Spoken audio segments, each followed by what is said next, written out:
I'm gonna start recording. We're just gonna do this, and I'll just give Jim a disclaimer when or if he joins us. But here's the deal, Lavel. Yeah, You and I are gonna talk, and I'm gonna record it, and I'm gonna post it publicly on Facebook. So do me a favor and tell the listeners at home who you are and what you do, and then we'll get back to the GameCube challenge. got you. Yeah, my name is Lavel Matthews. I'm a Cincinnati native, and I'm a tattoo artist. Right on, right on. So you've been under strict. Oh wait, really quick. So the second person to ask me about the GameCube over my left shoulder here, and the second person I've claimed I'll give it to if they guess this, but I have to give it to whoever. I can't remember who it was. It might have been one of my pastors. So what game are you gonna guess? Here it is. I'm gonna say Super Mario Bros. 3. Ah, yeah, interesting. It's Rogue Leader. Oh shit! The Let's guess do it. before was I guess this is the sequel to Rogue Squadron. And Okay. so Rogue Squadron was the guest before, and I said I'd give it to him anyway. But I can't remember who it was now. So anybody that's watching this that actually said that I would give him the GameCube, let me know, and I'll ship it to Oh yeah. you. So man, D-Day, as far as I always think of it, was Friday the 13th last month. That was the day we stopped letting the kids go to school. At the time, you were still working. In fact, it Yeah. might have been the week after that me and the Rabbit's Foot came down to see you about getting that Rabbit's Foot Yeah. tattoo. Yeah. Um, so what transpired exactly? Was the decision made by your shop or by you to stop, or was it like were you deemed inessential and that was the end of it? Tell me how it all went down. To be honest, I don't even really remember. I just remember I was working, and then one day we were out shopping, and Amber, my girlfriend, had already been unemployed because she's a restaurant worker. She's a server. Right. So they were like one of the first people to go. And I think like 10 days later on the news, he said that the governor said that tattoo shops and salons and all those barber shops and all those kinds of people were pretty much like had to Inessential. close doors. Yeah, exactly. So Right. after that, I was out and about, and it was just like, all right, I guess I'm unemployed now. So but pretty see, that's much, the. Wait, see, let me ask you this because I've never really understood exactly. I've always kind of had a rudimentary understanding of it. But you guys, tattoo artists, you guys don't necessarily work for a shop. You work at a shop, right? I mean, you're kind of like a subcontractor that tries yes. to bring your own business, and then you benefit from the facilities of a place that you work at. Yeah, Yeah. pretty So much. Yeah. I mean, but so I mean that's my question. Did it end up being the decision of your shop, or was it when the governor says this and everyone's just like, oh, I guess that's it then? I feel like it was a collective, like everybody just kind of agreed that like we weren't going to be working. You know what I'm saying? Right. Um, I don't know. I feel like we tried to figure out ways on like, I mean, we pay like a sorry, like a booth rent kind of like fee every week. You know what I'm saying? So like we were trying to figure out, what was going to kind of go down while all that was happening. And I don't know. I was real fortunate in the situation where the shop owner I worked for decided not to really charge us anything as all this for he was like really Right. under, which Right. is pretty cool on his part. And Yeah.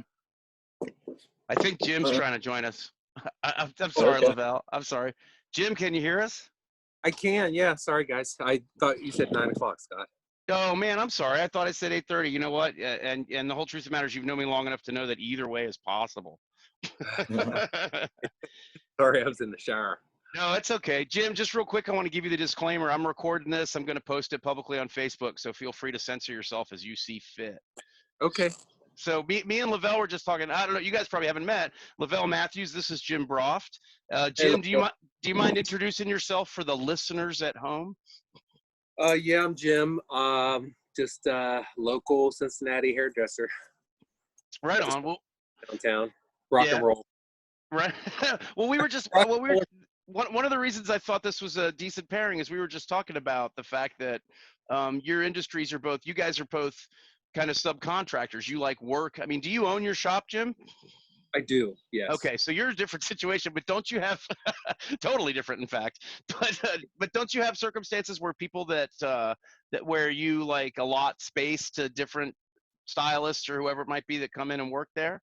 Is it like that with you, or do they actually work for you?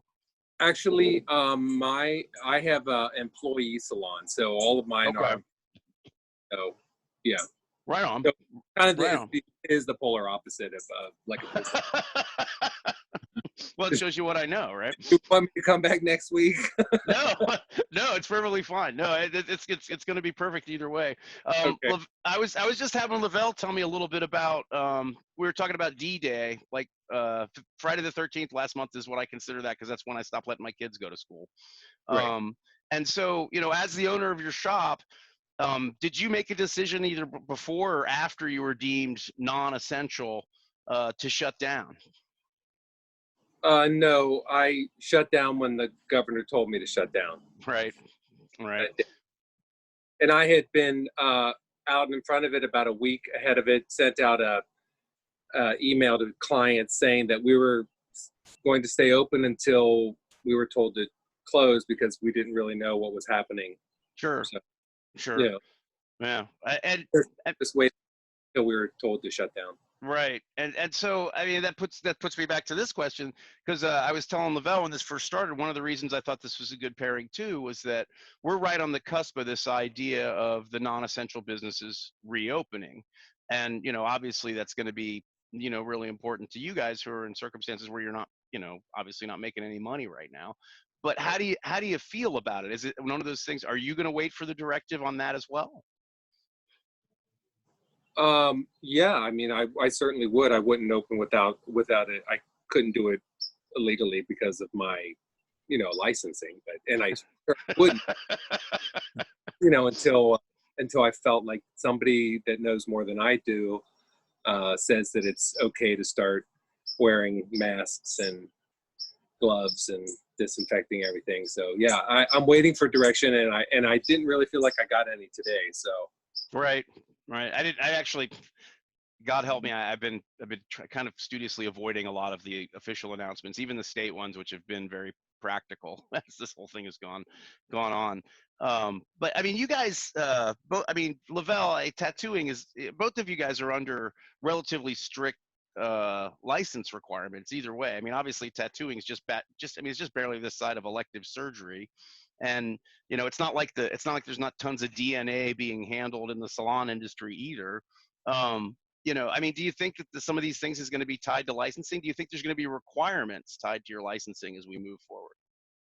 I could see definitely a change of pace as far as like industry standards for the health department. There probably will be more checks. There'll probably be like things like you might need a sink by the front door. You know what I'm saying? People have to wash their hands. Everybody has to wear a mask. Right. One client per person. No like support system type of thing. So I can definitely see a larger increase in impact as far as like health regulations in the industries. Yeah.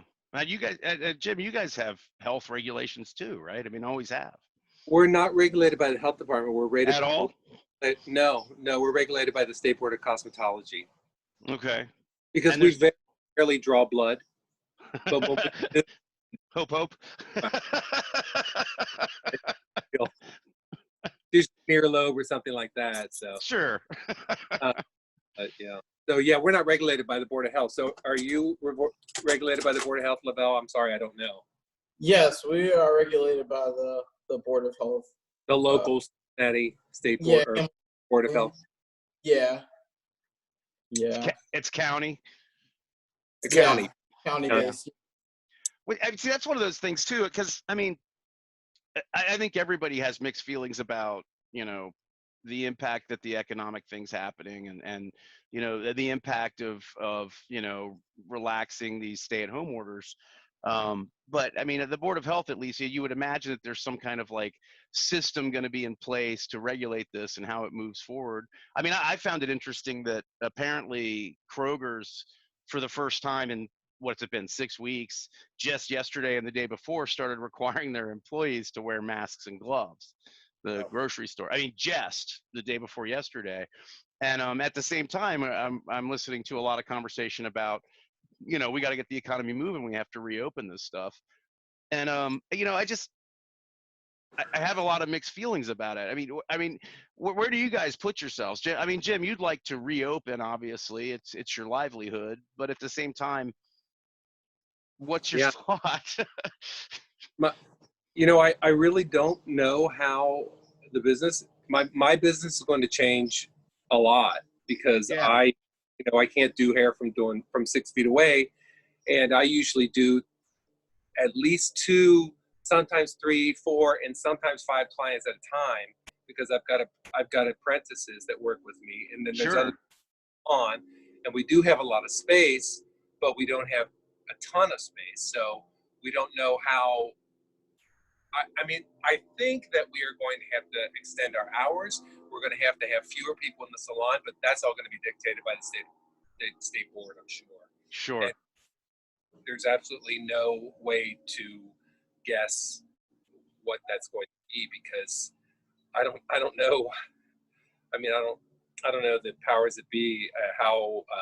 I mean, it's always been about sanitation, but it's only been about sanitation as much as you're going to get a staph infection. Right. Now you're going to get a little bit more, Right.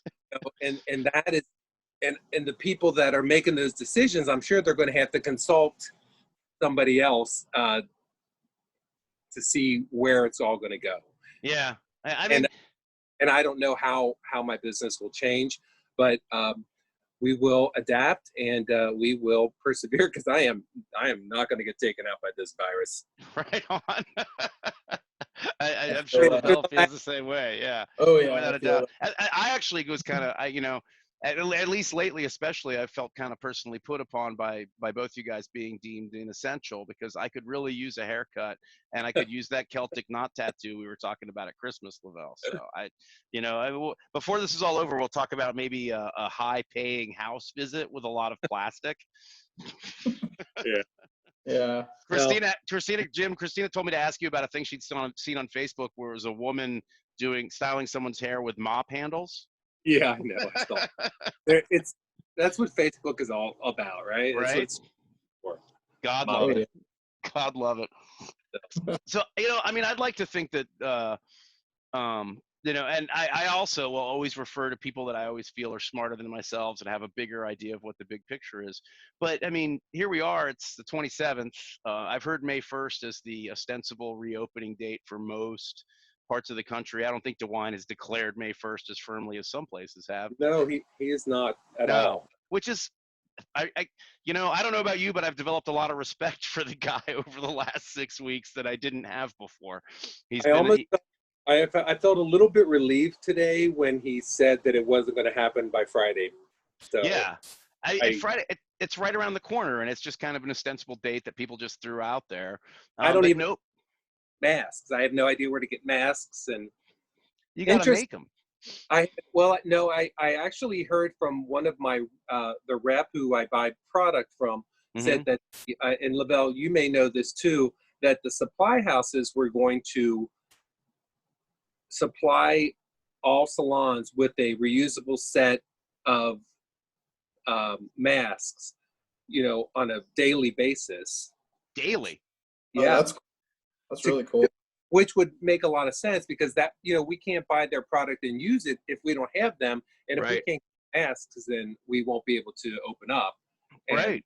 But I'm thinking maybe we could use some tests too, but I mean, I mean that's one of those things that comes up here and there, but it's also one of those things that's kind of like a unicorn at this point. I mean, obviously, the most sense would make that we wouldn't open up until there was an established testing procedure that was concrete enough to determine who even had the damn thing.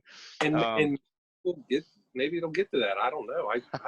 We can only hope at some point or another. I love basic brand.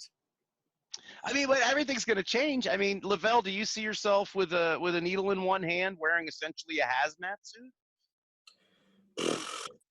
I don't know. I don't want to say hazmat suit, but I mean, I could see us maybe everybody having to wear masks.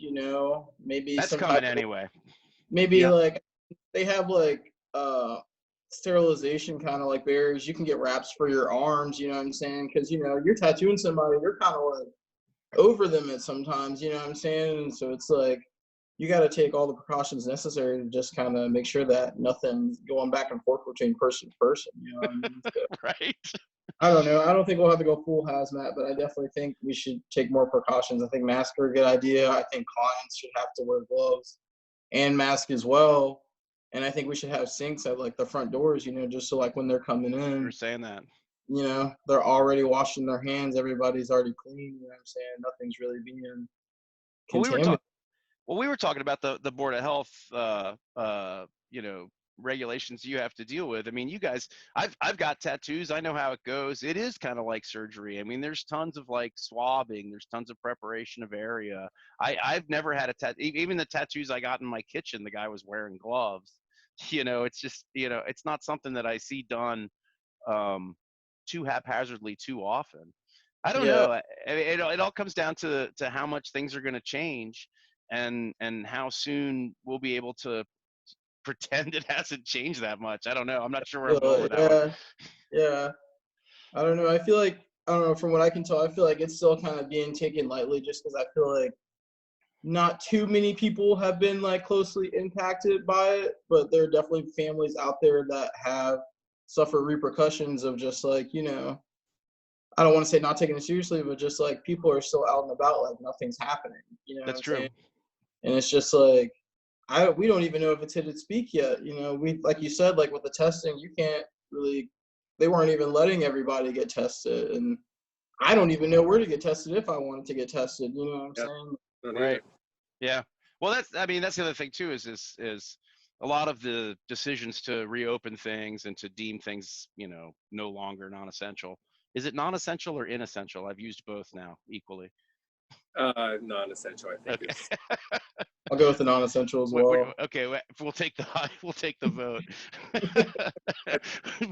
But that's I mean, they're talking about numbers having to decline a certain amount of time over a certain time period. Or I just said the same thing twice, but without the testing, you know, with the testing being as sporadic and as not readily available as it could be, how do we? I mean, these numbers don't mean anything anyway, do they? I mean, the number of cases, I I mean, mean, I we guess don't. the number of deaths might be, you know, somewhere close to a ballpark, but the actual cases, there's no way to really know what the number is. Yeah, right. There isn't. Yeah, It's almost like they don't really want to find out how many cases there are. I agree. I agree. What do you mean almost? Yeah, Yeah, almost like that. Well, I mean, it's a thing. You look back over it, and you know, I've tried really hard on these, and it's difficult sometimes to not like kind of, you know, take the way things have been handled to task as far as the administration and the U.S. in general. But it does seem as though they've deliberately put more stumbling blocks in their way than Yeah, cleared as far as the testing goes. It does seem as though the testing was given short shrift right from the get-go, to the yeah, point of even being, um, you know, and, you know, part of me is just like, you know, I understand not wanting to panic the masses, but at the same time, we don't want to give them the worst information possible. well, yeah. I feel like they're kind of causing panic on accident. You know what I mean? We live in an age where everybody has access to information. You know, there are kids that have smartphones now, and it's like they can look up whatever they want, so to Right? speak. And it's Well, like they're whatever they read. You know, if the public eye and the masses gets a hold of it and sees it, you know, that is going to be whatever they're thinking. That is going to be the panic. right. And they've been able to So it's manipulate like you that might as well, much as they could until, I mean, that exactly. was the thing. You know, the whole administration tried to poo poo the whole thing until a few weeks in when they realized they were up against the entire social media industry as Yeah. far as closer to the truth. Nice shirt, it's. by the way, Jim. Thank you. One of the oldies. Oh, but goodies, but goodies. Yeah, I was just listening to that rock and roll record the other day. oh, it's a great band. Unbelievable record. Sorry, that was an aside. So what do you guys think? I guess it's going to be a personal decision, but Jimmy pretty much made clear if you're given the go ahead, you're going to open. Well, yeah, I will, but I've kept in touch with you know, a lot of my like clients, and Yeah, you've got people that see you every few weeks, right? I mean, have for 20 or you know right. almost 32 years. So Stop, we're getting old. yeah, right. That's the part, and you know, I was just, you know, I haven't had this much time to myself ever in my life. Ever. Have you written that? Have you finally written that great novel? Yeah, I've read a few, but it's been quite an interesting ride. I'm not enjoying it. I mean, I am kind of liking it. Yeah. But I just, I got broke. Well, not broke, but yeah, no, but I know what you mean though. I mean, there's a mental thought process attached with scarcity, and it's usually attached to not the things aren't coming in like they were. Well, Lavel, what do you think? I mean, if they give the go ahead, I mean, are you going to just call everybody that you had appointments with and say, let's roll? Oh man, I don't know. I mean, I'm sure like Jim, like he's getting calls like in texts, almost every day. People asking, when are you gonna open? Yeah, when is it gonna happen? My hair looks terrible. Put him on the book. We scheduled him a few times, so yeah. 100%.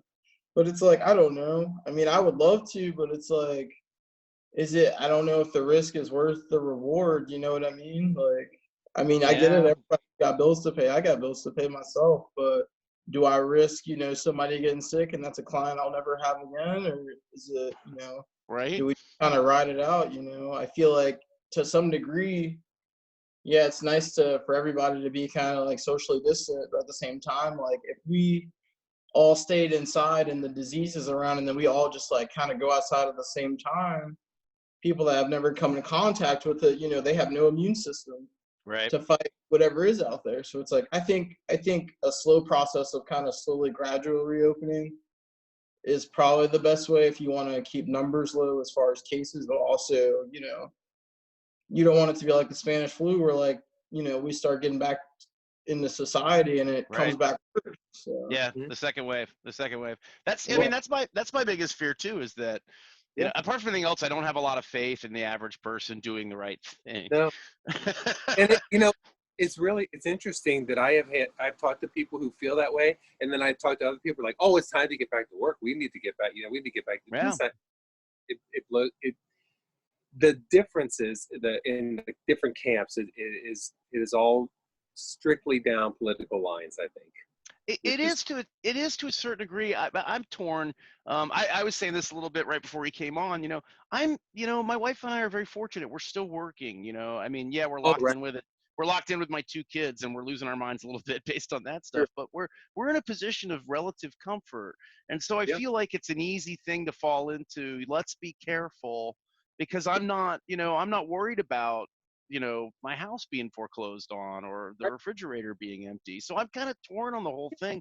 But like you said, Lavel, the Spanish flu thing, I'm really concerned that we hustle back too quickly. People aren't smart about it. And then we find ourselves in June with a worse circumstance than we had at the middle of March. And now they're saying we're locked down for a year instead of 3 months. And now they're saying, I don't know. I mean, maybe I'm a little Chicken Little about it, but I don't know. I always feel like erring on the side of caution is a better error to make. Oh yeah, I get that too. And I think originally when this happened, I thought, oh, we'll only be closed for 4 weeks. And then I thought about 2 weeks ago, I was thinking, oh, I don't think it's going to. I think it's going to be longer. And I'm thinking now, at least mid. Well, DeWine said today that we won't be part of the first wave. So right. Well, the first wave's already begun. I mean, Georgia and but I guess he's gonna look at it again in 2 weeks. So and then decide who gets to open up next. But I don't even know if we'll be included in that wave. Right. I agree. Yeah. And the uncertainty is a little nerve-wracking, but like you said, I'm not going to get foreclosed on for at least until August. Well, hey, I know people. Call me before that happens. But, I don't know. So it's I don't know either. And the uncertainty is a huge part of it. I think I miss my clients. I miss doing hair. I miss doing what I love to do. Yeah. And I get to go down to the salon a couple times a week because there's a gym there that I can use. Nobody else uses it. And that's sweet. It's really sweet. And, that's kind of nice. So, but I just miss, but Do you miss just like the socialization aspect? I mean, just like bullshitting with someone? I do. I just miss my friends, and I talk to a lot of my clients on the phone, you Yeah. know, and tell them what to go buy at the store to get them through. And Yeah. Hey, we should. Hey, by the way, Jim, we should do another one of these for strictly comedic purposes. I'm gonna have you on, and my guy Chris Merrill, who owns a barber shop down in Bellevue, and you guys are gonna coach me through cutting my own hair. okay, that'd be good. Yeah. Do you know I Bellevue? I live right above the B list. Do you really? Yeah. Oh, sure. No, not above, up on the hill, but Oh shit! I was like, I didn't know Ben was renting that out. That would have been like a huge like reveal. I was like, what? Yeah. What happened? As far as I knew, there was just an old desk and a bunch of empty kegs up there. yeah. You ever? Ben's he's doing the best he can. Did you ever go down there and get carry out of his beer window? No, but I've seen people down there having a good time. I walk past a lot. I keep telling Chris. Say it again. Great idea. I guess that's still going on. Yeah, I mean he's not to go on too much of a tangent, but he's surviving the best he can doing that. But I mean it's like restaurants switching pivoting to the carryout model. I know, It doesn't recover the revenue. It just doesn't. You can stopgap some things. You can unload already paid for stock. But the whole truth of the matter is it's a really difficult thing to make viable as a replacement for dining dollars. Awesome. Well, it's like you guys too. I mean, you were talking about you do 4 or 5 people at a time. Obviously, that's not going to be back anytime.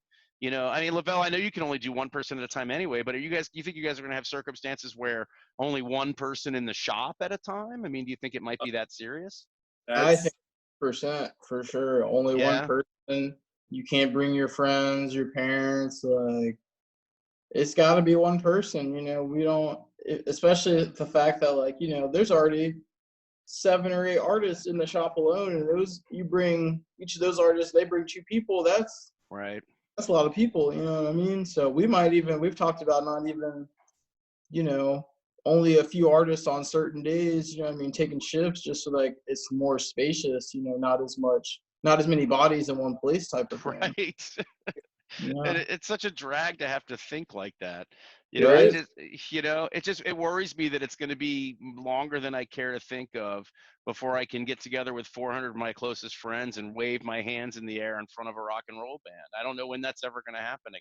I feel that's what really sucks. It does. It really sucks.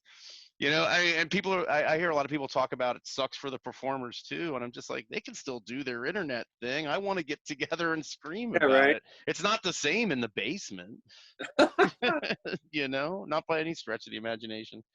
So what do you guys think? I mean, we've all expressed concern about how it might go, but what's your gut tell you? Is it going to be okay? I mean, obviously there's going to be changes that are, There's going to be a lot of changes. I think I'm an optimist, so yes, I think you are. I am. Well, I why not be? Because right. What good does the worry get you? But really, I mean, I think as a society, we're gonna learn a lot, and a lot of good things is gonna come of it. I think it will. It's gonna expose a lot of the underbelly of all this shit that's happened and showed up. It's just gonna expose a lot of the bullshit, and hopefully it'll be so exposed that it has to be addressed. Yeah. I mean, you are an optimist. Health. Sorry, I couldn't. It was too easy. It was too easy.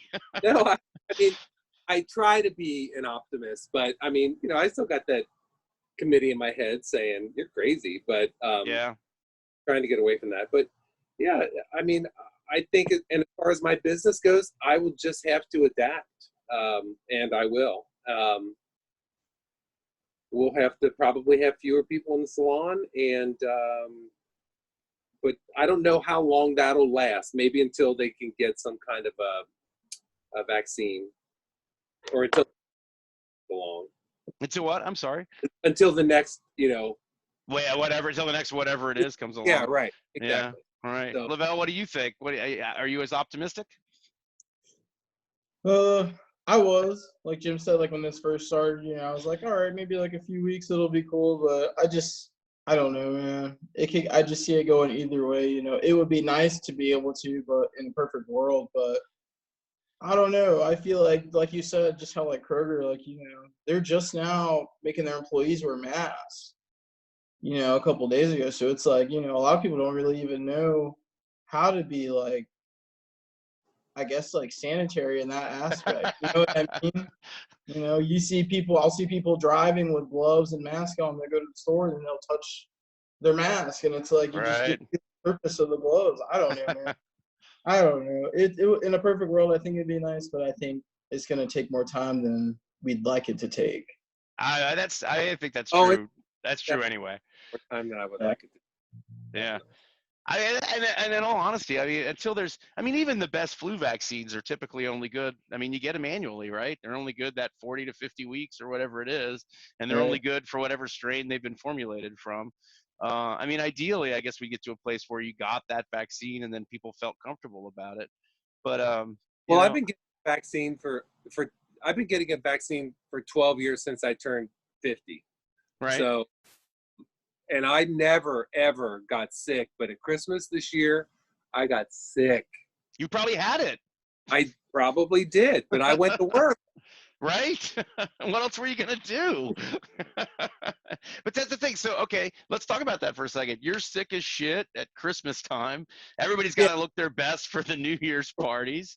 So you're going in, and are yeah. you? I mean, were you in a hazmat suit, or did you just do the normal shit? You sneeze What? in your sleeve, wear the gloves, don't Yeah, hawk a loogie in somebody's hair, I turned my head when I sneezed. You know, it was right? like, but you know, I never get sick, but this year I did. I did get it was like a head cold and sneezing. Hmm. It was like a different symptom every day, but it lasted for like a week, and you know, I didn't know anything. You know, it had been so long since I had been sick, and you know, my hands are in water all day long anyway, and I have client Right. helpers doing shampoos, but you know, it was like it was weird, and it when this all came down, I was like, God, I wonder if I was. I had the same thing. I was sicker than I'd been in a long time in like February, and I don't know. I mean, Christina my wife got sick as shit right at the beginning of all this. Literally, I said Friday the 13th was the big to do. We kept the kids from school. A week from that Saturday, so the 21st, she had a high fever and couldn't breathe and was stuck in bed and stuff.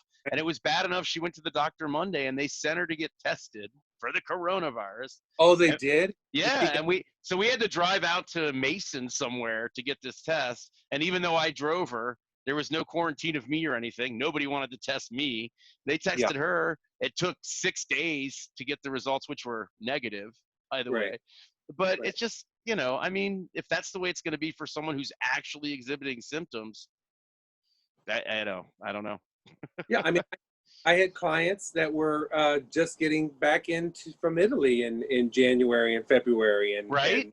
you know, and it was like, oh, like how was it? They're like, well, they're closing down the city, and I'm like, why? Right? Who knew? Who knew? Who Right? had any idea? Yeah, it's Oh, crazy. good Lord. It is crazy. It is crazy. But we're all surviving, right? And Jim, I might have giggled before, but I love the optimism of just assuming. Sorry, there's Oh, a car driving by my Oh, window. I didn't know what it was. I'm sorry. I didn't know what the noise was. I thought I was getting some kind of weird computer feedback. I was just like, what the hell? No, I love the optimism, and I always want to share it. And I mean, we haven't talked for a while, but you know me long enough to know that I'm goofily optimistic about shit anyway. But it just, this is one of those weird things that kind of beats people down just because it's so different. It's yeah, so kind of unlike anything else that we've really dealt with. And and again, not to get political, and the way it was handled, I think was so unlike what people expect from, it was. the United States and society in general. It just, Yeah, I feel like we could all pull together, and I think we have in a lot of respects. But I yeah, just, I think so. I'm impressed, and I are you? heard of all the naysayers saying that there was going to be a lot of gun shooting and robbing and all Oh that. yeah, civil unrest, I was civil expecting, unrest. but there hasn't been that I know of, or maybe the I news mean, is just covering it. Maybe they're just not. You want to talk about the news covering things? It's kind of alarming over the last couple of weeks how the news kind of transferred their attention from number of new cases to when are we going to reopen, and every news source did that same thing. It was this kind of migration to the thought process of let's get it going and what's an acceptable loss. You know, I don't know. There's a lot of talk about utilitarianism, the greater good. You know, we get the economy going, it's going to be more important than whatever number of people might pass away. Lavel, you said something interesting about how that it affects you to not know someone who'd been impacted directly, to not know someone who died or had a loved one who died, or if it's just like, you know, and I've actually kind of found that to be true. I found that the people that actually knew someone who had specifically, you know, whether it was second or third hand, is someone who specifically suffered a loss from the circumstance, seemed to take it more seriously Yes. than, and I'm not saying people were denying it or saying it was like part of this weird conspiracy thing, but it's Oh, just, yeah. I mean, I guess it's just a human thing. You take it more seriously when it's more personal. Oh yeah, I feel like that's with like any kind of news aspect. You know, a lot of people, a lot of issues, you know, wouldn't be. I mean, it's kind of for you, anybody like personally. It's like unless something is like seriously hurting you directly or like very closely indirectly, it's just not gonna feel as real. You know what I mean? It's not gonna feel Right. as, it's just like, oh, that's on TV, but like it's probably not really happening. But then when you see it, it's like, oh damn, like shit is really real out here. You know what I mean? It's like a completely different. But wouldn't we all like to feel like we're more empathetic than that? That it doesn't I don't have know. to. I mean, I like to think that I can feel, you know, without it being so directly personal. But at the same time, I come across it all the time, and Yeah. you know, I mean, I guess it is what it is. But we're all going to be closer, right? We're all going to be closer. Jim, it's not going to be 20 years before we talk again, right? I hope not. And Lavel, I don't know if you know this, but Lavel's my nephew. His Oh, really? yeah. Okay. Cool. So I'll see Lavel at Christmas, if not before. Oh yeah, for sure. Huh? I Where's said your for shop? sure. Where's your shop, Lavel? It's on 4th Street. It's called Handcraft. Downtown? Yes. Is it down at the other end of 4th Street in the beauty salon ghetto? Yeah. Yes. There you go. You know. Down by Tina's? What's that? Yes. Down by Tina's. Yeah. Down by Yeah. Tina's. Right Mhm. Yeah. across. I I found went- myself. Sorry, Jim. Go ahead. No, I just worked down there for a couple years after I left the salon that I worked in for 14 years before I opened this salon. I worked at one on 4th Street.